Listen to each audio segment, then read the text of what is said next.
Hello everyone, welcome to our channel Vardhan Academy. तो दोस्तों, हम लोग सीटीपी के पेपर को सॉल्व कर रहे थे सीटेट के।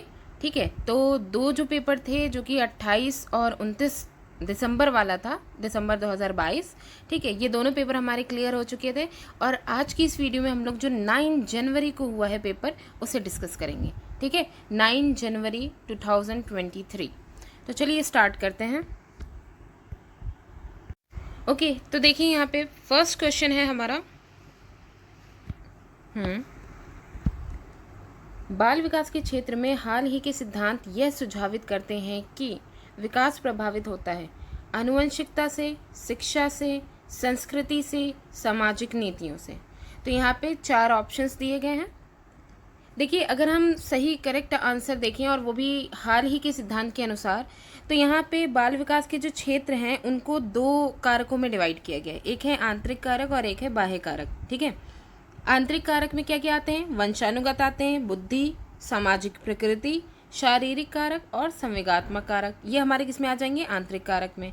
बाह्य कारक में हमारे आते हैं भौतिक वातावरण और संस्कृति, शिक्षा, सामाजिक नीतियाँ। तो अगर देखा जाए इन दोनों कारकों को अगर हम मिला दें तो आंतरिक कारक का आनुवंशिकता इसमें आ जाएगी। ठीक है, और बाह्य कारक की शिक्षा, संस्कृति, सामाजिक नीतियाँ आ जाएंगी। तो ये चारों ही हमारे किस में आ जाएंगे? बाल विकास के क्षेत्र में जो हाल ही में सिद्धांत सुझावित किए गए हैं उनके अकॉर्डिंग हो जाएगा। तो हमारा करेक्ट आंसर है 4, 1, 2, 3, 4, चारों ही यहाँ पे करेक्ट है। नेक्स्ट क्वेश्चन है क्वेश्चन नंबर 2।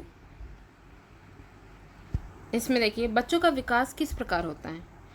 व्यवस्थित रूप से होता है परंतु स्वाभाविक रूप से व्यक्तिक होता है, पर्सनली होता है। अव्यवस्थित रूप से होता है, किसी विशिष्ट पल में अचानक से उभर जाता है। ये तो बिल्कुल हो ही नहीं सकता भाई, विकास अचानक से कैसे हो जाएगा? ठीक है, तो क्रॉस। पूरे विश्व में सभी बच्चों में एक समान दर से होता है। ये तो बिल्कुल भी गलत है। कुछ बच्चे जल्दी जो है बैठने लग जाते हैं, कुछ जो है देर से बैठते हैं, किसी के दांत देर से निकलते हैं, कोई देर से बोलते हैं, तो इस तरीके से हो जाएगा। तो एक समान तो दर बिल्कुल भी नहीं होगी। केवल विद्यालयीकरण के परिणाम से होता है, ये भी बिल्कुल गलत है कि अगर विकास की हम देखें तो क्या विद्यालय में जाने से ही विकास होगा? तो हमारा जो फर्स्ट ऑप्शन है वो बिल्कुल सही है। एक तो व्यवस्थित रूप से होता है। ठीक है, मतलब एक सिस्टमैटिक वे में होता है कि बच्चा जो है वो पहले जब पैदा होता है तो पैदा होने के बाद अगर हम एक जो है सिचुएशन देखें कि वो पहले क्रॉलिंग करता है, या यूं कहें पहले बैठेगा फिर उसके बाद खड़े होकर के चलने लग जाएगा।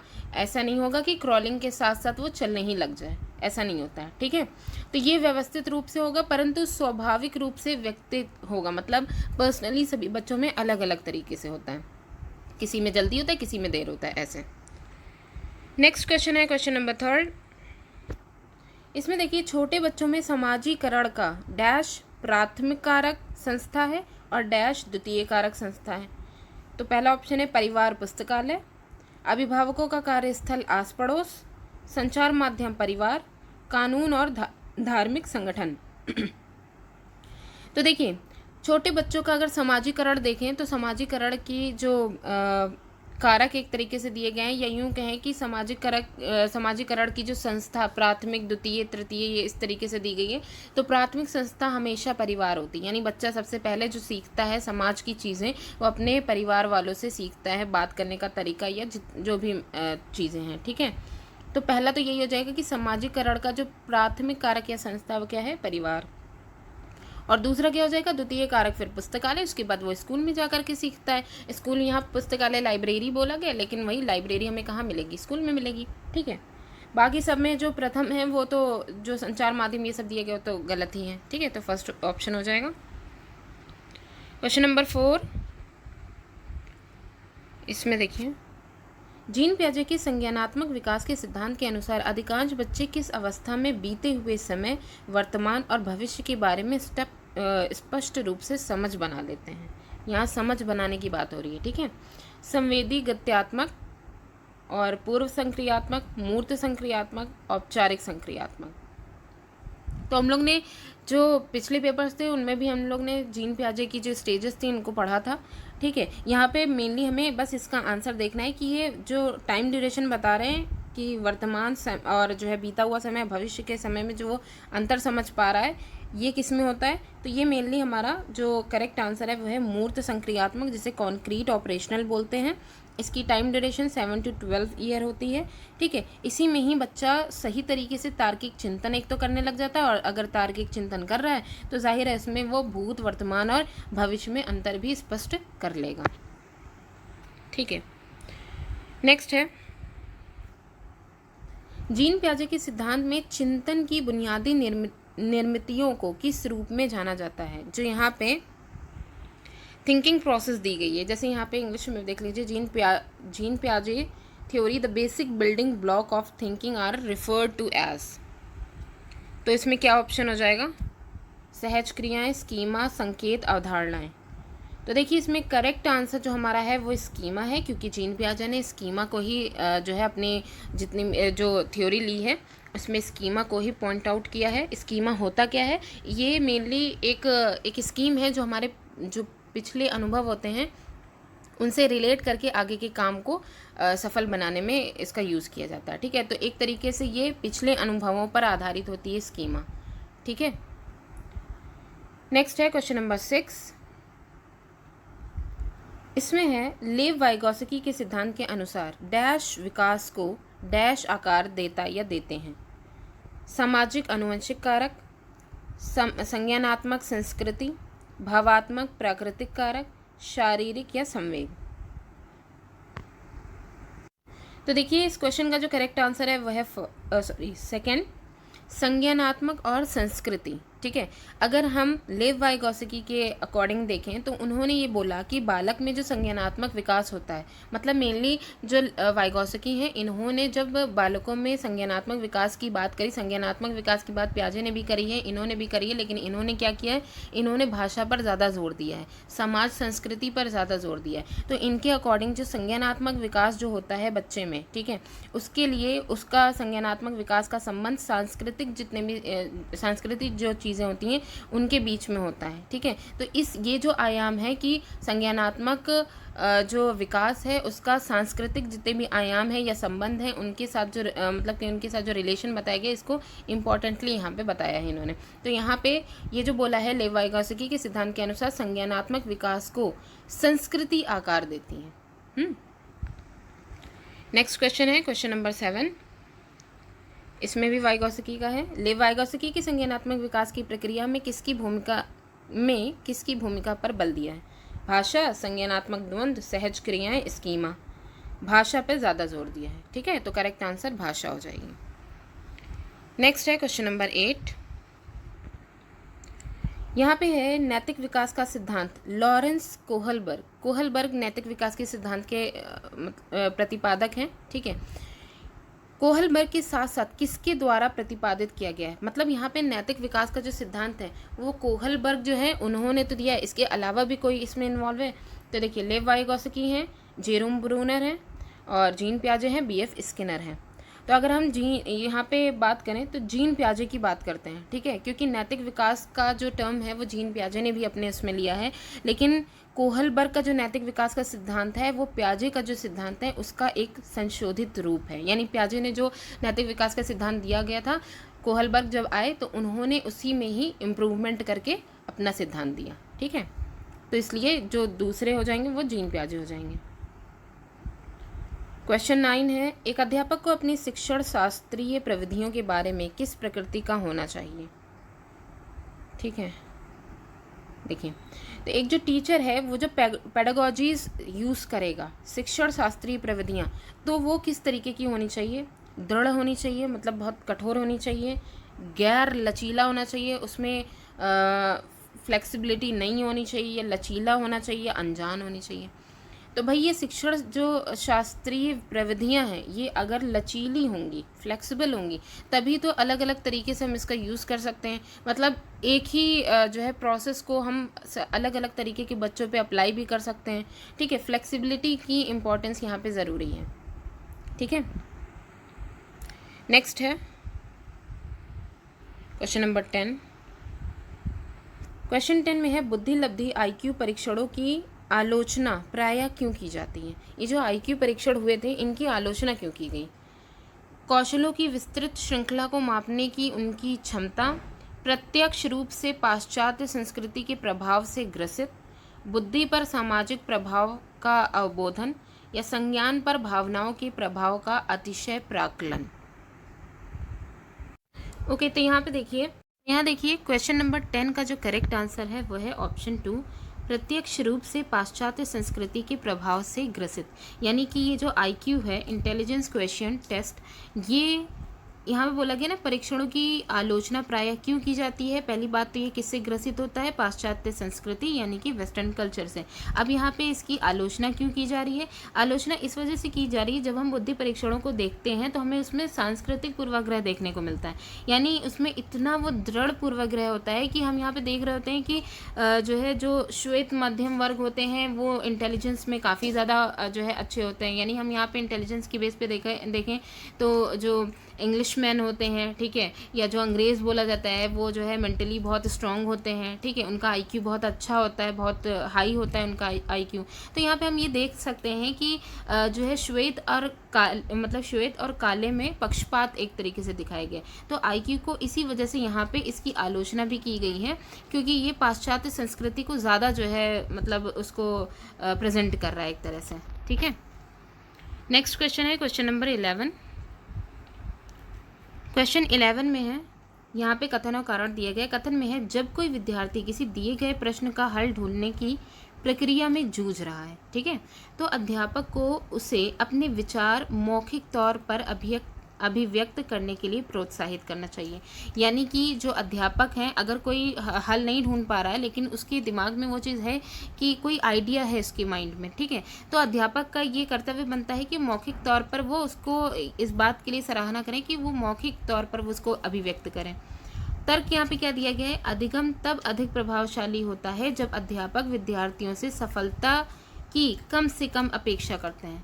अब ये वाले जो क्वेश्चन है कथन और कारण, तो इसका अगर हम देखें तो क्वेश्चन 11 का करेक्ट आंसर आपका फर्स्ट हो जाएगा। A और R दोनों सही हैं और R A की सही व्याख्या है। इसलिए क्योंकि कोई बच्चा जिसको हल ढूंढने में अभी थोड़ी सी परेशानी हो रही है, तो हम उससे ये एक्सपेक्ट तो नहीं कर सकते ना कि वो एकदम करेक्ट उसको मतलब पूरी तरीके से सफलता मिल जाएगी। तो हम उससे ये उम्मीद नहीं लगा सकते कि उसको सफलता मिल ही जाएगी, ठीक है। तो वही बात है, तर्क यहाँ पे यही दिया गया है कि अधिगम तब अधिक प्रभावशाली होता है जब अध्यापक विद्यार्थियों से सफलता की कम से कम अपेक्षा करें।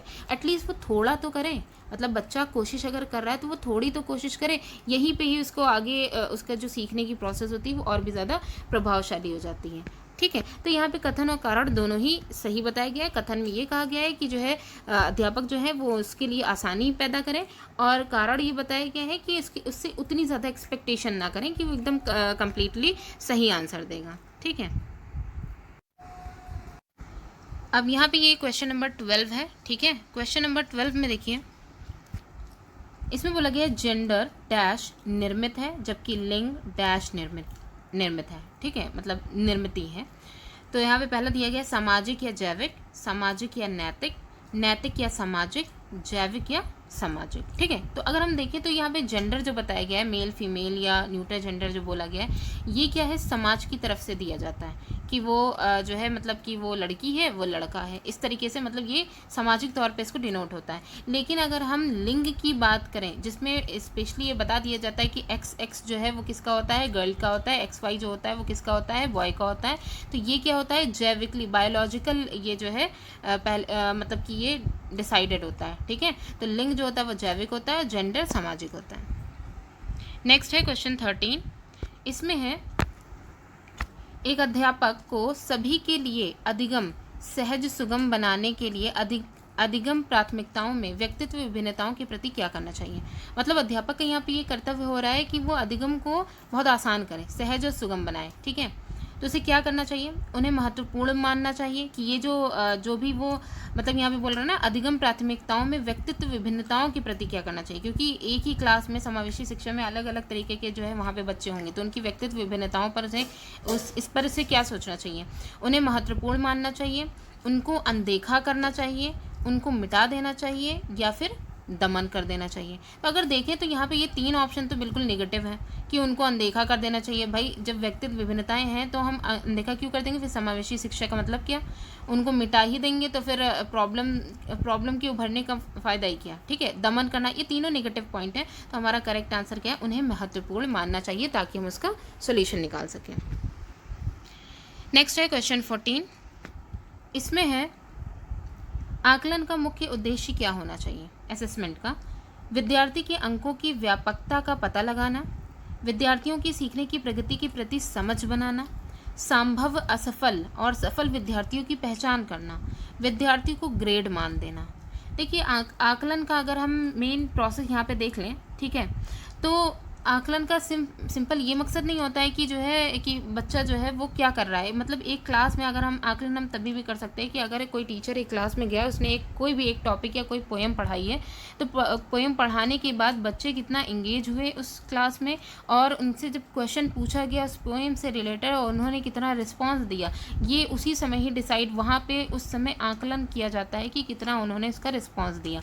ठीक है, तो अब यहाँ पे ग्रेड मान देना, इसका भी कोई मतलब मुख्य उद्देश्य की अगर बात करें, ठीक है। असफल सफल विद्यार्थियों की पहचानना, इस कोई मतलब ही नहीं है। विद्यार्थियों की सीखने की प्रगति के प्रति समझ बनाना, और विद्यार्थियों के अंकों की, ना अंक का यहाँ पे कोई रोल है, ना ही हमें कोई असफल में पहचान करना है। सिर्फ यहाँ पे अगर हम इम्पोर्टेंट पॉइंट बोलें तो है विद्यार्थियों के सीखने की प्रगति के प्रति समझ बनाना। क्योंकि जैसे यहाँ पे हमने एक पोएम बच्चों को पढ़ाई, तो उसमें कितने बच्चों ने रिस्पॉन्स दिया, एक क्लास में जितने बच्चे सबने तो बराबर नहीं दिया होगा ना, तो हमें यहाँ पे ये पता चल गया कि कितने बच्चों ने उसको अच्छे से समझा, कितने बच्चों को प्रॉब्लम आई, ये सारी चीज़ें। तो उनकी सीखने की प्रगति में हमने समझ बनाई, किसके थ्रू, आकलन के थ्रू। ये इसका मुख्य उद्देश्य है। नेक्स्ट है क्वेश्चन 15। इसमें है निम्नलिखित में से कौन सी प्रविधि विद्यार्थियों में समालोचनात्मक चिंतन को प्रोत्साहित करती है। प्रश्न का तुरंत उत्तर देने के लिए कहना, विद्यार्थियों को विमर्श हेतु समय देना, विचार विमर्श हेतु, विद्यार्थियों से बंद अंत वाले प्रश्न पूछना, विद्यार्थियों में परस्पर अंतःक्रिया को निरुत्साहित करना, डिस्करेज कर देना। ठीक है, तो अब यहाँ पे पहली बात हम ये समझ रहे समालोचनात्मक चिंतन क्या होता है। हम लोग पिछले पेपर में भी डिस्कस कर चुके हैं। समालोचनात्मक चिंतन में सिंपली तर्क वितर्क किया जाता है, मतलब तर्क वितर्क करके आपको प्रॉब्लम का सोल्यूशन निकालना है या किसी भी प्रॉब्लम को समझना है। ठीक है, तो अब यहाँ पे अगर देखें, निरुत्साहित वाला नेगेटिव पॉइंट बोला गया है तो वैसे भी गलत हो गया। बंद अंत वाले जब क्वेश्चंस होंगे तो बच्चे वैसे भी एक दो वर्ड में आंसर देने का कोई मतलब नहीं होता ना, फिर वो उतना ज़्यादा सोच ही नहीं पाएंगे। ठीक है, क्लोज एंडेड जो क्वेश्चंस होते हैं। प्रश्न का तुरंत उत्तर दे देंगे तो उन्होंने समझा क्या, ये तो रोट लर्निंग हो गई कि उन्होंने रट लिया था वो क्वेश्चन और फट से उन्होंने आंसर दे दिया। सेकंड वाला यहाँ पे बिल्कुल सही है कि विद्यार्थियों को विमर्श हेतु समय देना। समालोचनात्मक चिंतन यही कहता है कि तर्क वितर्क करके किसी भी प्रॉब्लम का सोल्यूशन निकालिए, तो इसलिए विद्यार्थियों को विचार विमर्श के लिए समय देना, ये यहाँ पे करेक्ट है। नेक्स्ट है क्वेश्चन 16। इसमें है सुविधा वंचित समूहों से संबंध रखने वाले विद्यार्थियों के समावेशन में निम्नलिखित में से किसके द्वारा अवरोध उत्पन्न होता है। सुविधा वंचित समूह वाले विद्यार्थी हैं। ठीक है, रूढ़िबद्ध और स्थापित धारणाएं, बाल केंद्रित उपागम, रचनात्मक आकलन या व्यक्तित्व विभिन्नताओं का ध्यान रखना। देखिए यहाँ पे अगर हम देखें कि सुविधा वंचित जो समूह के बच्चे होते हैं, ठीक है, तो वो ऐसी जगह से आ रहे होते हैं जहाँ पे या तो एजुकेशन का लेवल बहुत ही लो होता है, या वहाँ के बच्चों को पढ़ाई से ज़्यादा काम पे लगा दिया जाता है। और वहाँ पे हम लड़कियों की स्थिति को भी देख सकते हैं कि लड़कियों को स्पेशली पढ़ने के लिए नहीं भेजा जाता है, लड़कों को थोड़ा बहुत ध्यान दे दिया जाता है। इस तरीके की कई सारी चीज़ें देखने को मिलती हैं। तो हम वहाँ के बच्चों को ये जो सुविधाएँ हैं, जब ये सब मतलब मिल ही नहीं रहा है तो सुविधा से वो वंचित रहेंगे इस तरीके की। ठीक है, तो यहाँ पे हम देखेंगे कि ये जो प्रोसेस देखने को मिलती है कि रूढ़िबद्ध और स्थापित जो धारणाएं हैं उनके हिसाब से, कि ऐसी रूढ़िबद्ध धारणाएं कि जहाँ पे लड़कियों को नहीं पढ़ना चाहिए, बाहर नहीं निकलना चाहिए, या फिर जो लड़के हैं उनको जो है मजदूरी पे ध्यान देना चाहिए। ठीक है, इन सारी चीज़ों पे यहाँ पे ध्यान दिया जाता है, तो ये रूढ़िबद्ध वाला यहाँ पे सही है। नेक्स्ट क्वेश्चन देखिए, यहाँ पे है क्वेश्चन 17। इसमें बोला गया है पठन वैकल्य प्रत्यक्ष रूप से किस कौशल में चुनौती का कारण बनता है। पठन वैकल्य को बोला गया है डिस्ग्राफिया। जहाँ पे ग्राफ की बात आए तो वहाँ पे स्केचिंग से याद रखना है कि कुछ बनाया जा रहा है। ठीक है, तो ये जो पठन वैकल्य है यानी डिस्ग्राफिया जो प्रॉब्लम होती है वो किससे रिलेटेड है। स्केच बनाना, वाचन, देखना, सुनना, तो जाहिर सी बात है क्या हो जाएगी, स्केच बनाना। नेक्स्ट है क्वेश्चन 18। क्वेश्चन 18 में देखिए, इसमें बोला गया है दृष्टि बाधित विद्यार्थियों को सहजता के लिए यानी उनकी आसानी के लिए सहजता के साथ शामिल करने के लिए अध्यापक को क्या करना चाहिए। जितनी अधिक संभव हो सके अधिक से अधिक सूचनाएं श्याम पट पर लिखनी चाहिए। श्याम पट पर लिखेंगे, देखिए कैसे हो पाएंगे, ये तो गलत हो गया। कक्षा में समर्थक उपकरणों का प्रयोग बाधित कराना चाहिए। लिखित सूचनाओं को मौखिक रूप से संप्रेषित करना चाहिए। इन विद्यार्थियों को केवल बहुत ही सरल से कार्य देने चाहिए। सरल कार्य देने का कोई मतलब ही नहीं है क्योंकि वो दृष्टि बाधित है। कक्षा में समर्थक उपकरणों का प्रयोग बाधित जब कर देंगे तो फ़ायदा ही क्या होगा, फिर क्या ही सिखा पाएंगे। लिखित सूचनाएं अगर दी जा रही हैं, जैसे और भी बच्चे हैं जिनको मतलब उनको लिखित सूचनाएं अगर दी गई हैं और उनके पास ऐसी कोई सुविधाएं उपलब्ध नहीं है कि वो पढ़ पाएँ, तो उनको मौखिक रूप से संप्रेषित करके उनको बताना चाहिए। ये बिल्कुल सही है। नेक्स्ट है क्वेश्चन 19। इसमें है स्वलीनता विकार से जूझते विद्यार्थी को प्रातिनिधिक पहचान विशेषता निम्नलिखित में से क्या है। स्वलीनता ऑटिज्म है, ठीक है, ऑटिज्म का ये तीसरा क्वेश्चन है, मेरे ख्याल से तीसरा या चौथा क्वेश्चन है, क्योंकि तीसरा पेपर हम लोग डिस्कस कर रहे हैं और अभी तक जितने भी पेपर हैं उन सब में ये ऑटिज्म का आया है, ठीक है। तो ध्यान से इस चीज़ को देखिएगा। तो ऑटिज्म का यहाँ पे पूछा गया है कि पहचान क्या है। तो पहला है उच्च रूप से विकसित सामाजिक कौशल, आवेगशीलता, अवरुद्ध संप्रेषण कौशल, औसत से ऊपर बुद्धि लब्धि स्तर। ऑटिज्म में बच्चा जो होता है वो दूसरों के सामने बोलने से डरता है, ठीक है, उसके अंदर वो स्टेज फेयर आ जाता है एक तरह से। तो यहाँ पे अवरुद्ध संप्रेषण कौशल हो जाएगा। क्वेश्चन नंबर 20 में देखिए, इसमें है बच्चों में प्रतिभाशीलता किस प्रकार से परिलक्षित होती है। प्रतिभाशीलता कैसे देखने को मिलती है।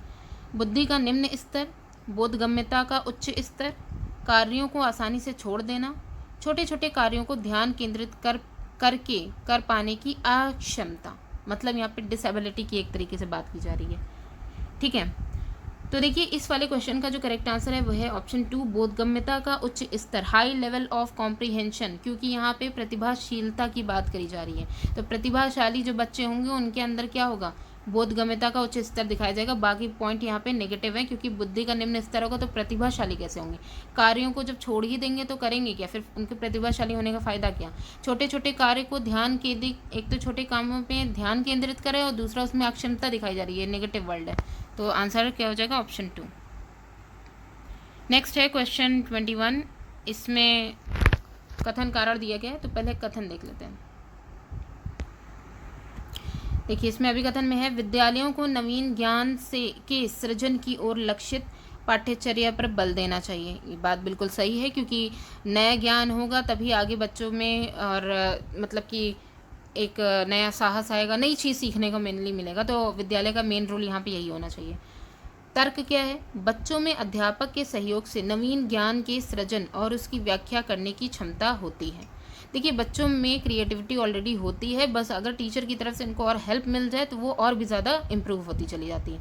तो यहाँ पे क्या है, अध्यापक के सहयोग से उनका जो नवीन ज्ञान है उसके सृजन और उसकी व्याख्या करने की क्षमता होती है, ठीक है, बस हेल्प मिलने की ज़रूरत है। तो इसका करेक्ट आंसर, क्योंकि यहाँ पे कथन और कारण दोनों ही सही हैं, तो इसलिए ऑप्शन 4 हो जाए, सॉरी 4 नहीं 3, क्या बोल रहे हैं यार, सॉरी। इसमें जो क्वेश्चन 21 का करेक्ट आंसर है वह है ऑप्शन ए और आर दोनों सही है और आर ए की सही व्याख्या करता है, ठीक है।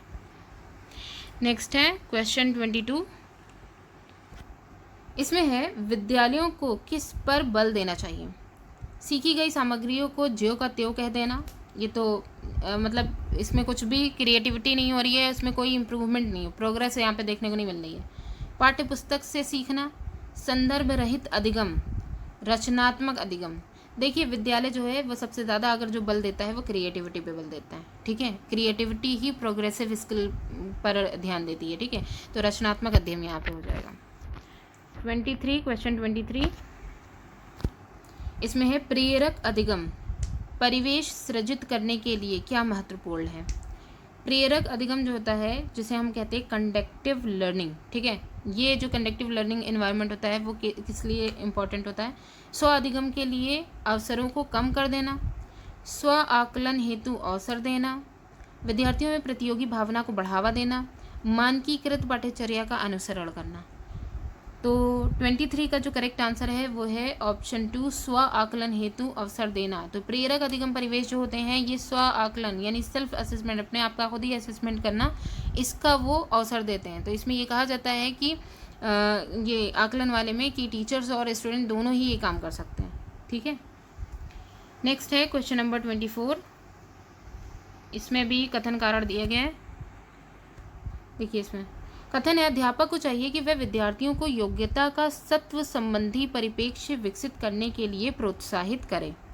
ठीक है, उसके बाद कारण बोला गया है, योग्यता का अस्तित्व संबंधी प्रेक्ष्य विद्यार्थियों को अधिक प्रभावशाली तरीके से सीखने के लिए अभिप्रेरित करता है। तो इसमें हमें करेक्ट ऑप्शंस देखने हैं। तो ये जो 24 है इसका करेक्ट आंसर है, पहले तो हम यहाँ पे कथन और कारण का जो वो बोला गया उसको भी देख लें। फिलहाल के लिए आप पहले आंसर देख लीजिए, क्योंकि इसका जो करेक्ट आंसर है वो ऑप्शन 4 है। ए और आर दोनों गलत हैं। क्यों गलत हैं? क्योंकि यहाँ बोला गया अध्यापक को चाहिए कि वह विद्यार्थियों को योग्यता का सत्व संबंधी परिप्रेक्ष्य जो होता है वो विकसित करने के लिए प्रोत्साहित करें। और फिर तर्क बोला गया है कि योग्यता का ये जो अस्तित्व संबंधी परिप्रेक्ष्य है ये विद्यार्थियों को अधिक प्रभावशाली तरीके से सीखने में मदद करता है। देखिए, प्रभावशाली सीखना तभी होता है जब कोई भी लर्निंग प्रोग्रेसिव होती है, तभी वो प्रभावशाली होगा, तभी बच्चा क्या होगा, उसमें इंटरेस्ट लेता चला जाएगा। ठीक है, लेकिन यहाँ पे सत्व संबंधी जो परिप्रेक्ष्य है इसका कहना सिंपल ये है कि जब ये इस तरीके का परिप्रेक्ष्य होगा तो छात्रों में एक स्थिर दृष्टि बन जाएगी। ठीक है, और जिससे क्या होगा कि मतलब वो एक ही चीज़ कि उनके दिमाग में ये चीज़ बन जाएगी कि हमें मान लीजिए कोई एक सब्जेक्ट है, कोई इंग्लिश में माहिर है या कोई साइंस में माहिर है, मान लीजिए कोई इंग्लिश में माहिर है, तो उसने दिमाग में एक माइंड बना लिया है कि हमें सिर्फ और सिर्फ इंग्लिश ही पढ़ना है, हमें और किसी लैंग्वेज पर ध्यान नहीं देना है। तो इससे क्या होगा कि उस इंग्लिश में तो वो इम्प्रूव हो जाएगा, लेकिन उसकी आगे की जो डेवलपमेंट है, अदर फील्ड्स में जो डेवलपमेंट है वो रुक जाएगी। तो ये जो स्थिर दृष्टि, सत्व संबंधी परिप्रेक्ष्य हमेशा स्थिर दृष्टि बना देता है बच्चों की, जो कि उनकी भविष्य के लिए दिक्कत देती है। इसलिए यहाँ पे अध्यापक जो है उनका ये कर्तव्य बनता है कि वो ऐसी मतलब ऐसा परिवेश वो बनाए जिसमें बच्चे स्वतंत्र होकर के बिना किसी रुकावट के सीख सकें जो भी वो सीखना चाहें। ठीक है, नेक्स्ट है क्वेश्चन नंबर 25। इसमें देखिए, निम्नलिखित में से किसके द्वारा समस्या समाधान में अवरोध पैदा होने की संभावना है? कार्यात्मक स्थिरता, संज्ञानात्मक सुनम्यता, लचीलापन, अपसारी चिंतन, विमर्शात्मक लेखन। तो 25 का जो करेक्ट आंसर है वो है ऑप्शन 1, कार्यात्मक स्थिरता, जिसे हम लोग बोलते हैं फंक्शनल फिक्स्डनेस।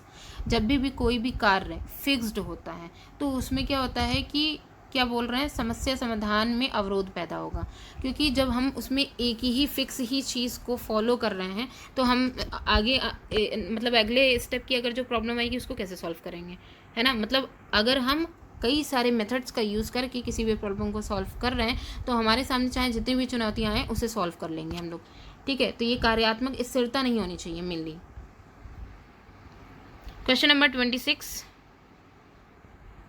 ये भी कथन और कारण दिए गए। इसमें देखिए, अध्यापकों को चाहिए कि वे विद्यार्थियों की भ्रांतियों की पहचान करें और उनको अनदेखी करने की बजाय उन पर चर्चा करें। बिल्कुल सही बात है कि कोई भी स्टोरी वगैरह या कुछ भी बच्चे अगर पढ़ रहे हैं तो उसमें अगर कोई भ्रांति पैदा हो रही है, कोई कन्फ्यूजन उनके माइंड में आ रही है, तो पहले तो उसको पहचानें कि आखिर ये क्यों आ रही है, दूसरा उसको उस पर मतलब कि उसे अनदेखा ना करें। ठीक है, तर्क दिया गया, ये भ्रांतियाँ वैकल्पिक अवधारणाओं के रूप में है जो अक्सर विद्यार्थी अपने परिवेश के साथ अंतःक्रिया करके आधार बना लेते हैं और ये अधिगम की प्रक्रिया में अर्थपूर्ण है।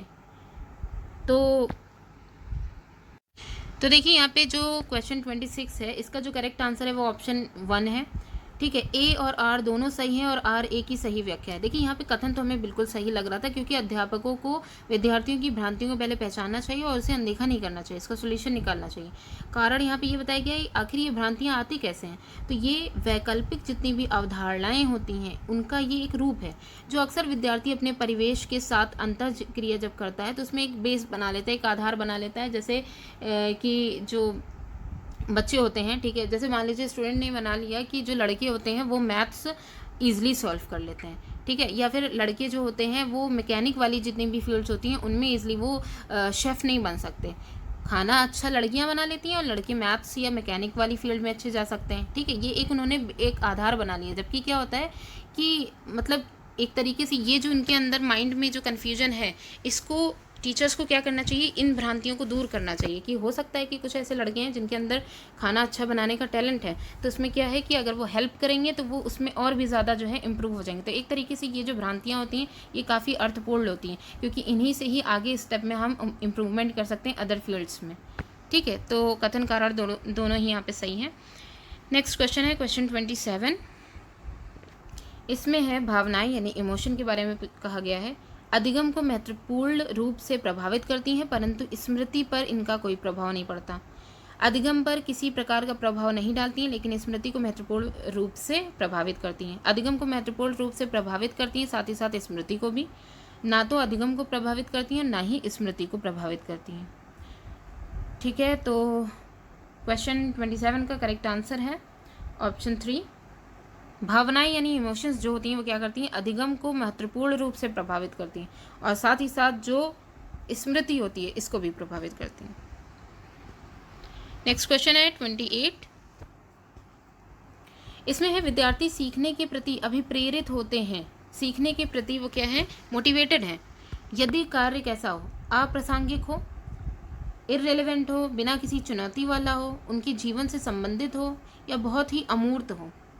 देखिए, बच्चे तभी जो है सबसे विद्यार्थी जो होंगे वो सबसे ज़्यादा अभिप्रेरित या मोटिवेटेड किसी काम को करने के लिए तभी होंगे जब वो चीज़ उनकी लाइफ से रिलेटेड हो, यानी कि कोई ऐसा इंसिडेंट जो उन्होंने अपनी लाइफ में देखा है या वो अपनी लाइफ में देखते हुए आ रहे हैं, और कोई भी ऐसी चीज़, कोई टॉपिक या कोई ऐसा सब्जेक्ट जो उसी से ही रिलेटेड हो, तो उसे वो और भी ज़्यादा इंटरेस्ट तरीके से सीखेंगे। ठीक है, इंटरेस्ट लेंगे उसमें। नेक्स्ट क्वेश्चन है 29।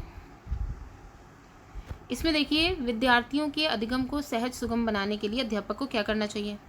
विद्यार्थियों की पूर्व ज्ञान की अनदेखी करनी चाहिए, वाक्य विन्यास और संरचना स्पष्ट नहीं करनी चाहिए, अधिगम के अति सामान्यीकरण और निस्तारण को कम करना चाहिए, विषय से संबंधित शब्द जाल के प्रयोग से बचना चाहिए।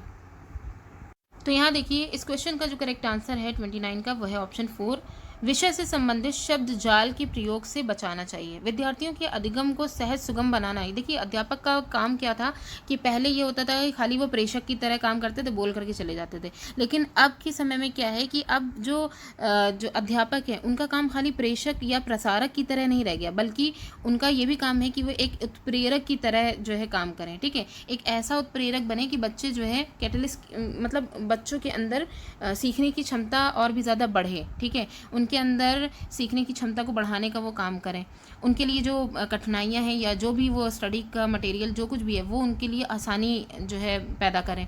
ठीक है, तो मेनली यहाँ पे ये है कि अब उसको आसानी जो है वो करने के लिए उनको क्या क्या चैलेंजेस देने चाहिए। तो यहाँ पे ये जो ऑप्शन दिया जा रहा है, शब्द जाल के प्रयोग से बचाना चाहिए, क्योंकि यहाँ पे उनके लिए आसानी, टीचर्स का काम ही ये है कि जो भी वो कंटेंट प्रोवाइड करेंगे बच्चों के सामने वो एकदम आसान लैंग्वेज में प्रोवाइड करेंगे। बाकी ये जो शब्द जाल वाला जो प्रॉब्लम है वो खुद ही वो सॉल्व करके बच्चों के सामने देंगे। ठीक है, तो इसलिए करेक्ट आंसर यही है। लास्ट क्वेश्चन है 30 में दिए गए निम्नलिखित में से किसके द्वारा अधिगम में बाधा उत्पन्न होती है।